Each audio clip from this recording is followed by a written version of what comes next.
মানসম্পীয় মানের ব্যবস্থা করা হয়, সেটা নিয়ে আমরা কাজ করছি।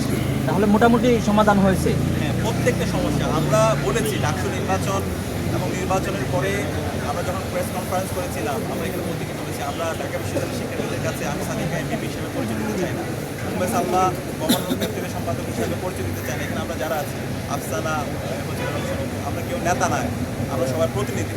শিক্ষার্থীদের কাজ হচ্ছে আমাদেরকে প্রশ্ন করা, আমাদেরকে নিয়ে সমালোচনা করা, যৌক্তিক সমালোচনা করা, এবং এটাকে আমরা সেলিব্রেট করি, আমরা অ্যাপ্রিসিয়েট করি। আমরা চাই আমাদের ভাই বোনরা আমাদেরকে নিয়ে সমালোচনা করবে, তারা আমাদের ভূমিকা ধরা দেবে, এবং আমাদের কাজ হচ্ছে কাজ করা। আমরা এখানে কেউ নেতা না। সুতরাং আপনারা যখন এখানে আসবেন, ডাক্তার আমরা কখনো বসানোর চেষ্টা করি প্রতিদিনে একদম রাত পর্যন্ত বসার জন্য।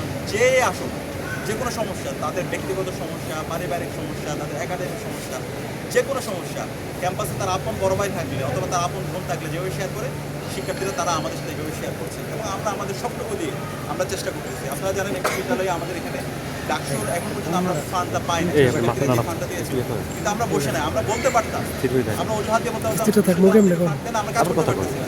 কিন্তু আমরা রাত দিন এক করে এই যে সালমা, আমাদের পুরো টিম, ফরহাদ, মহিউদ্দিন এবং ডাকসুতে যারা আছে সবাই আমরা টিম হয়ে কাজ করতেছি, এবং এই সংস্কৃতি কিন্তু আগে ছিল না।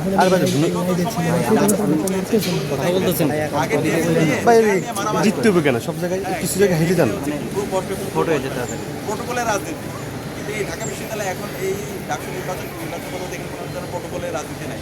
হল সংসদ, কেন্দ্রীয় সংসদ, আমরা একটা টিম হয়ে কাজ করতেছি এবং প্রতিযোগিতা হচ্ছে।